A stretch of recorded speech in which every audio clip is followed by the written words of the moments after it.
Good job, Spencer. Not sure. It's Captioned. It's really is it's Captioned. It's really good.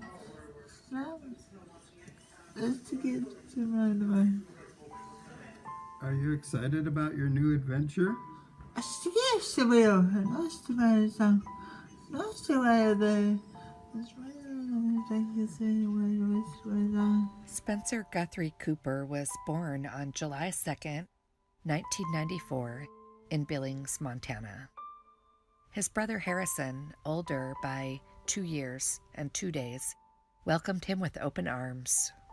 Spencer seemed to be developing normally for the first 18 months of his life, but then we began seeing some definite signs. He stopped responding to his name. He would stare at ceiling fans. He stopped speaking almost all the way, even though he had been saying several words, like mom, dad, bottle, good night, and Harrison.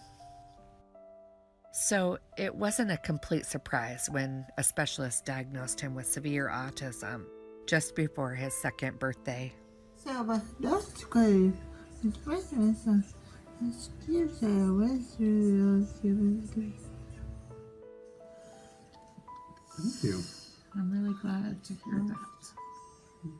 Some good commentary on the situation. It's good song.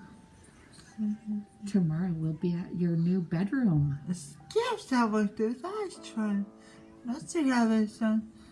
It's bad one. It's fair way. Some good song. Early life in Billings involved special education preschool, speech therapy, and occupational therapy.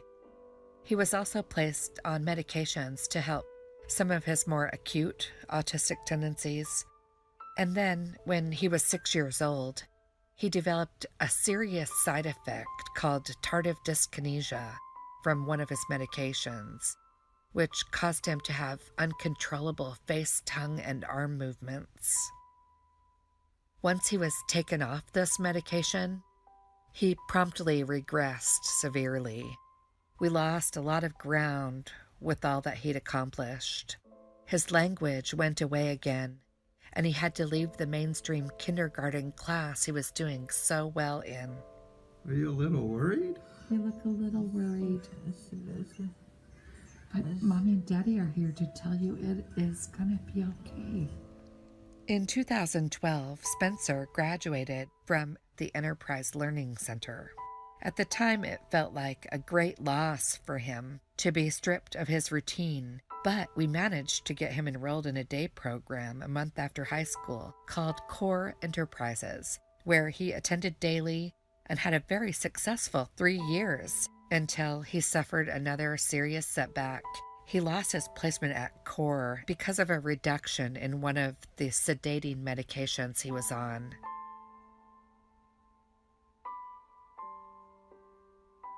Billings is a very small town. There was nowhere else for him to go. He was heartbroken and hospitalized several times for self-injurious behavior and severe autistic tendencies.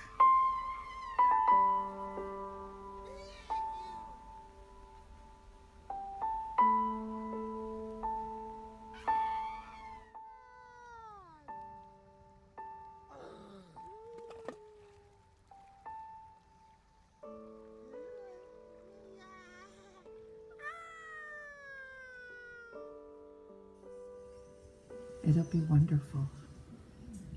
We'll have some good times. They're close to a swimming pool. Yeah, and a park with a swing. A park with a swing.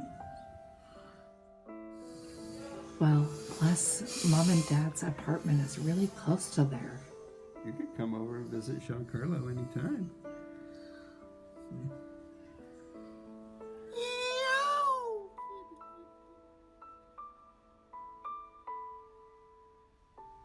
In the fall of 2016, we moved back to Oregon, where we lived before Spencer was born. This is perhaps the most difficult thing we've gone through as a family.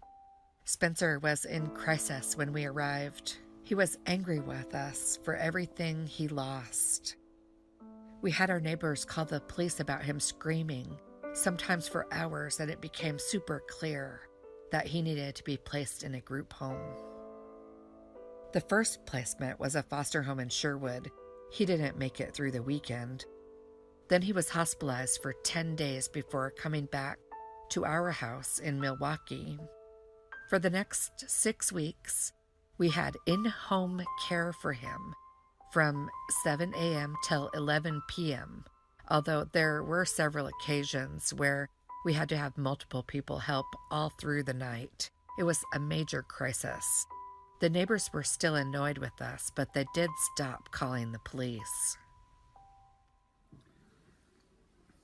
Who's our mouse? Nurse. We scared. Rescuers. Nurse. Nurse. Are we Bianca? Bianca and Bernard? Is that Bianca? Am I Bernard? On February 14th, 2017, Spencer was placed in a group home in Beaverton that promised to be his forever home. The woman that started this company has a daughter with severe autism and declared that Spencer would be loved, cared for, and safe. The next month, she suffered serious injuries in an accident. Someone else took over the business. The founder's vision took a back seat.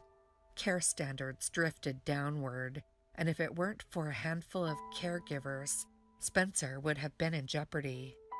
And then, those caregivers began to leave. Even though we know Spencer couldn't come home to live with us in our small apartment, he was no longer safe where he was. Somehow, in the midst of a global pandemic, we had to find a safe home for him to move to. The task seemed impossible. And then in early January this year, I got a call from a potential home. She was very thorough and asked many questions. She read many files, and then at the beginning of February, she said she would support him. This home is 10 minutes from our apartment. We're ecstatic and nervous. How is Spencer going to handle another massive change? Putting them away?